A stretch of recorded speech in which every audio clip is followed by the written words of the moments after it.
Yesterday we have discussed this all. Now today formation of adverb. Adverb जो होता है उसको formation के लिए we have sometimes it is used, two words are used for formation of adverb, like time and some. Some adjective में अकेले use होता है और time noun है, तो उसके साथ दोनों मिलाकर के a single word adverb that is sometimes. It is adverb of frequency. इसके अंदर पढ़ते हैं, कल मैंने बताया था. उसी तरह से in meantime, time is noun, mean both together, meantime is adverb. Same way as meanwhile, mean and while all together a word. जब ये adverb लिखते हैं तो उसको different नहीं करते हैं. We don't use to a separator or space. So when you write, some people also write nowadays. उसके nowadays के बीच में gap छोड़ देते हैं. That is an error. That is an adverb. वो एक साथ nowadays is a adverb of time. आजकल की बात होती है, जहां पर हमें लिखना है कि आजकल ऐसा हो रहा है. Nowadays it is happening. So nowadays all together it should be written together. So formation of adverb is from multiple words, and sometimes adjective plus noun, sometimes a plus noun. Sleep verb and a becomes asleep. सो चुका है. That he felt asleep. Ahead आगे है. Head and ahead. Way and away, different means far from the way. Life, alive means he is alive. So by adding a also we can make it adverbs. The other ways of making and formation of adverb is two prepositions kept together, like with and in, within. With and out, without. Be and for, before. So such two prepositions joined together are also taken as adverb, और ये qualify करते हैं either in a sentence verb को या adjective को. Thereby adverb plus preposition. Here, by, therefore. So when an adverb is joined with preposition, that also forms adverbs. कल भी मैंने बताया था कि adverb of manner जिसमें कोई भी adjective हो उसमें ly लगाने से, जैसे fair, you are fair and fairly, साफ ढंग से काम किया हुआ. Most adjective and ly mostly. Hot adjective and ly hotly adverb. Cold adjective and ly added to it coldly adverb. Warm adjective and ly added to it warmly adverb. So same way, coolly, warmly. Same way we have some today, like preposition to added to day. Today is adverb. Today is not noun. I have explained it yesterday in the video. Tomorrow means day. This tomorrow means also day, next day, and tomorrow coming day. So this is also adverb. So many adverbs are formed by a certain ways, and we have to notice this. कैसे हम लोगों को notice करना होगा कि ये adverbs बनते कैसे हैं. यदि आपको समझने में किसी तरह की दिक्कत हो रही है तो सबसे पहले तो आप हमारा YouTube चैनल सब्सक्राइब कर लेंगे. वहाँ पर और भी कम स्पीड से पढ़ाया जाता है. और साथ में यदि आपको कोई भी प्रॉब्लम है जो हमारे वीडियो से रिलेटेड है, you can text your question to WhatsApp your question to 9334314161 और आपका सॉल्यूशंस आपको टेक्स्ट कर दिया जाएगा. आप कमेंट्स में भी अपना क्वेश्चन पुट फॉरवर्ड कर सकते हैं, and will definitely revert back to you, will definitely reply. Well, now I want to use tell you about position of adverb. किसी भी सेंटेंस में एडवर्ब का क्या पोजीशन होगा. सबसे पहले मैं बता दूं कि एक सेंटेंस में कई एडवर्ब लग सकते हैं, और यदि 2 या 3 एडवर्ब लगाना है तो कौन सा एडवर्ब कहाँ लगाएंगे. सबसे पहले आप एडवर्ब एक सेंटेंस में यूज करना है तो बोलेंगे एडवर्ब ऑफ मैनर. फिर उसके बाद यूज करना है तो एडवर्ब ऑफ प्लेस, फिर adverb of frequency, then adverb of time. यानी ये रूल है, याद रखिएगा. When multiple adverbs are use तो हम एक सीक्वेंस में एडवर्ब रखेंगे. Adverb of manner, adverb of place, adverb of frequency, adverb of time. जिस सीक्वेंस में मैंने लिखा adverb of manner, adverb of place, adverb of frequency, adverb of time.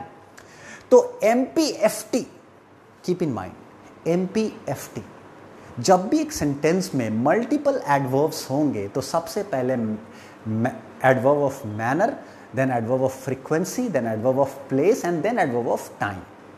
For an example, he talks sweetly here, often, every morning. He talks sweetly. If we revert it, that won't be a correct sentence. तो यदि correction sentence का जानना है, यदि common error track करना है आपको कि एग्जाम में वो सेंटेंस कहाँ गलत है, तो आप ये ध्यान रखेंगे यदि 2-3 एडवर्ब हैं तो एमपीएफटी ये रूल, यदि सपोज फ्रीक्वेंसी नहीं है तो एमपीटी, और सपोज एफटी नहीं है सिर्फ एमपी है तो पहले मैनर और तब place. So keep in mind कि ये जो एडवर्ब ऑफ मैनर और प्लेस एकदम सीक्वेंस में ही हो और एक दूसरे के बाद सही पोजीशन पे आते हो, then only the sentence will be correct. Well, now I will let you know the use of some adverbs. कुछ adverbs का सही इस्तेमाल, how to use those adverbs. सबसे पहले हम लोग जो special adverb की बात करें, only. Only एक ऐसा adverb है जो सेंटेंस में कहीं भी या तो सबसे पहले या तो बीच में या तो सब्जेक्ट के पहले या तो सब्जेक्ट और वर्ब के बीच में या वर्ब के बाद या फिर लास्ट में ऑब्जेक्ट के बाद कहीं भी लगाइए आप only. ये सेंटेंस तो करेक्ट बनाएगा लेकिन उसका एम्फेसाइज उसको फोकस डिफरेंट होगा, उसका मीनिंग स्लाइटली डिफरेंट होगा. तो ओनली आई टीच इंग्लिश, इसका मतलब होता है nobody else. I only teach English मतलब नथिंग एल्स. तो जहां ओनली का पोजीशन बदला आपने सेंटेंस में, उसका मीनिंग डिफरेंट हो जाएगा. तो एवरी टू फोकस की सही फोकस हो, सही एम्फेसाइज हो sentence, and moreover we have to use the only adverb wisely. बहुत ही समझदारी से इसका इस्तेमाल करना होगा. Now how to use fairly. Fairly एक पॉजिटिव एडवर्ब है, जैसे कि he writes fairly. Fairly has a positive meaning. Mostly यानी ज़्यादातर, मोस्टली मतलब not mostly people eat rice in eastern India. Hotly means not in a good way. He rejected the proposal hotly. He talked to me hotly. तो hotly has a negative sense. Hotly जैसे ही बोलते हैं इसका मतलब है वो आदमी बहुत गर्म तरीके से बात किया. It means he was in anger. जब भी कोई टेम्पर रख के बात करे तो उसको hotly बोलेंगे. Coldly यानी कि अच्छा रिस्पॉन्स नहीं दिया, अवॉइड किया. जैसे she answered the question coldly. She replied coldly. When I visited his home, he treated me coldly, यानी अच्छे से नहीं स्वागत किया. So hotly and coldly negative adverbs हैं, जब भी यूज होते हैं ये एक्शन को खराब करते हैं.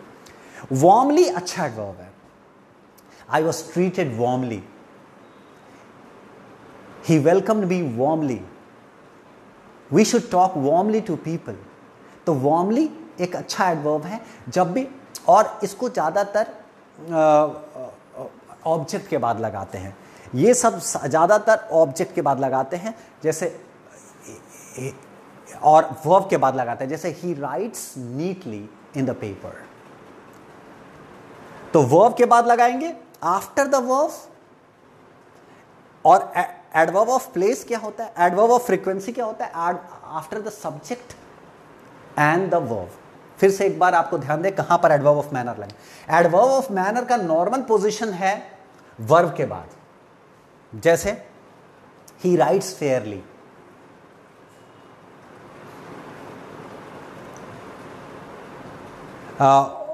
ही rejected the offer hotly.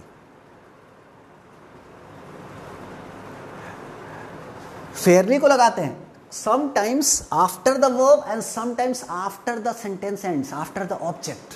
Subject, verb, object. Object के बाद कोई भी सेंटेंस होता है सब्जेक्ट, वर्ब, ऑब्जेक्ट. आपको एडवर्ब कहाँ लगाना है, तो ज़्यादातर एडवर्ब तो वर्ब के बाद यहाँ लगता है, लेकिन बहुत सारे एडवर्ब ऑब्जेक्ट के बाद भी लग सकते हैं, बहुत सारे एडवर्ब यहाँ भी लग सकते हैं. So what are the rules और कैसे, और सीक्वेंस तो ये रहेगा adverb of manner, adverb of place, adverb of time, MPT. तो ये आप फॉलो करेंगे। लेकिन कौन कहां लगाएंगे, फिर से एक बार, एडवर्ब ऑफ मैनर फेयरली ज्यादातर वर्ब के बाद लगाएंगे, लेकिन एडवर्ब ऑफ प्लेस ऑब्जेक्ट के बाद लगाया, जैसे जैसे जैसे I gave him a book in morning, in morning लगाया मैंने। I will teach you, I will teach you today, I will teach you tomorrow. तो एडवर्ब ऑफ टाइम जो होता है, adverb of time is used after object, adverb of time is used after object.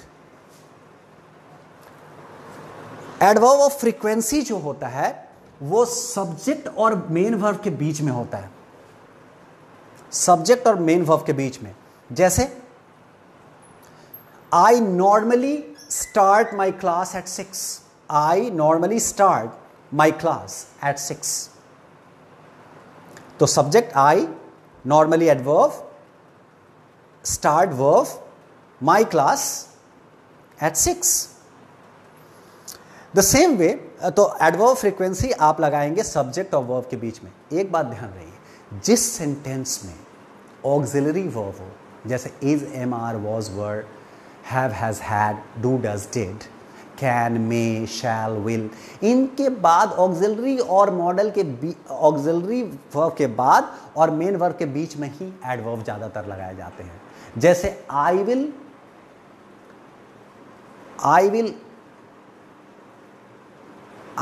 usually not take, I will usually take this, I will usually take this।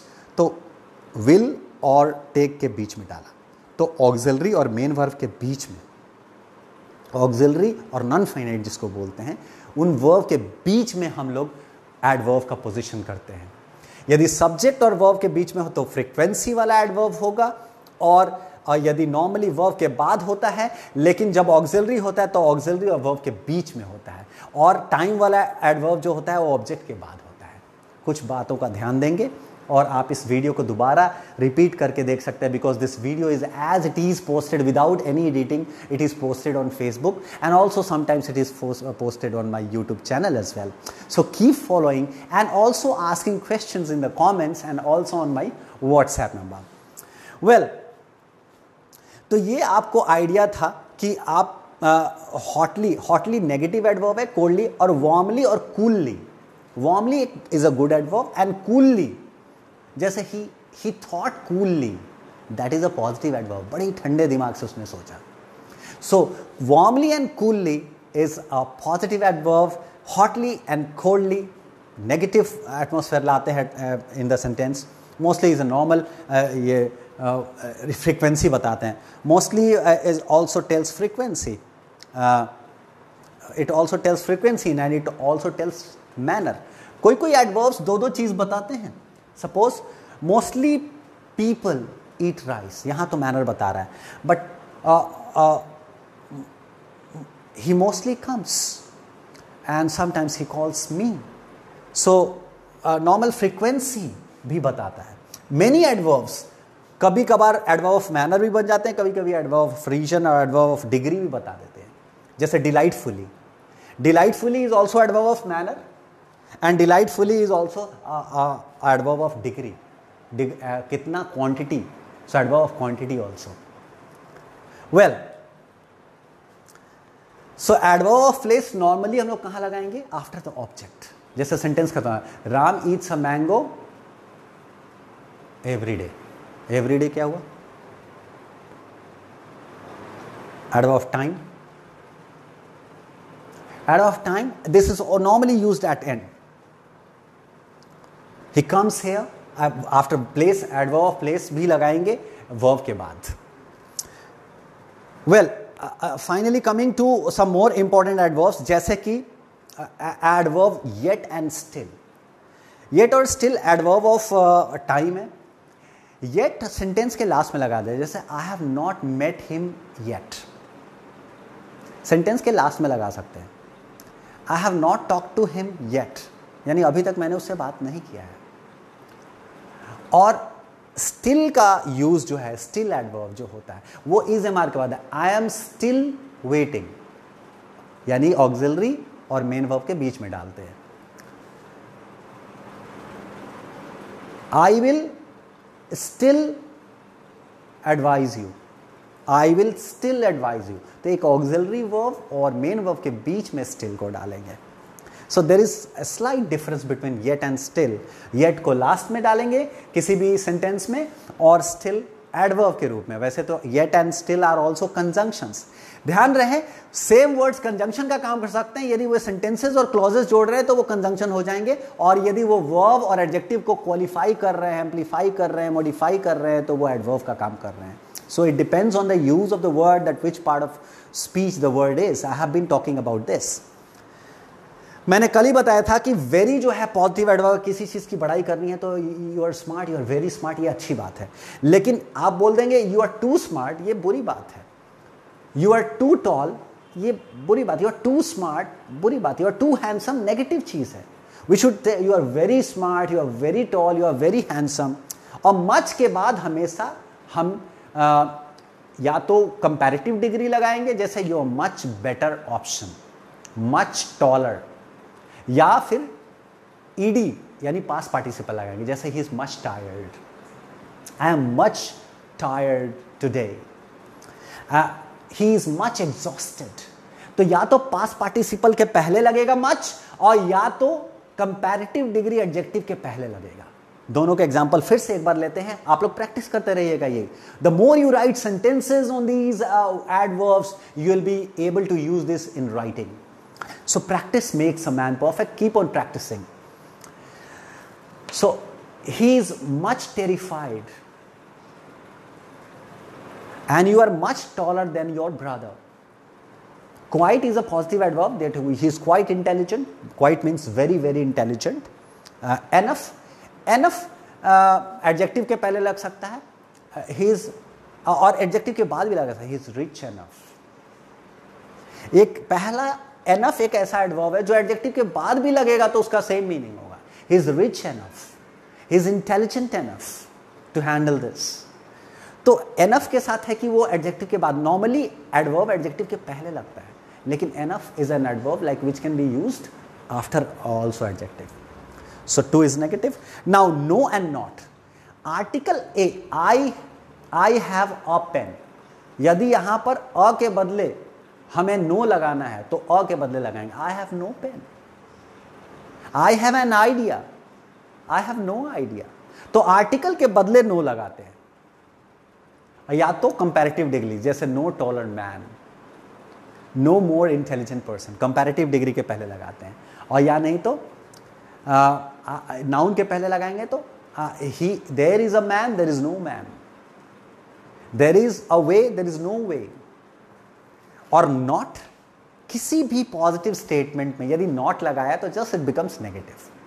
He is active, adjective के पहले not लगा देंगे, the adjective is finish. He is not active.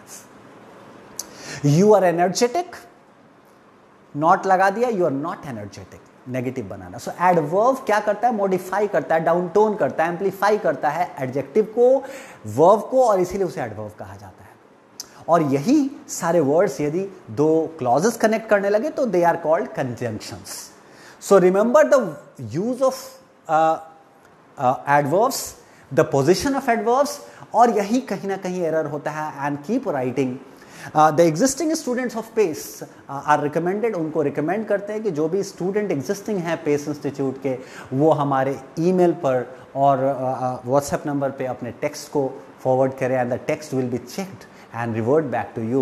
Keep practicing and keep utilizing the time and your energy, and stay optimistic, stay at home. Bye bye. Have a nice evening.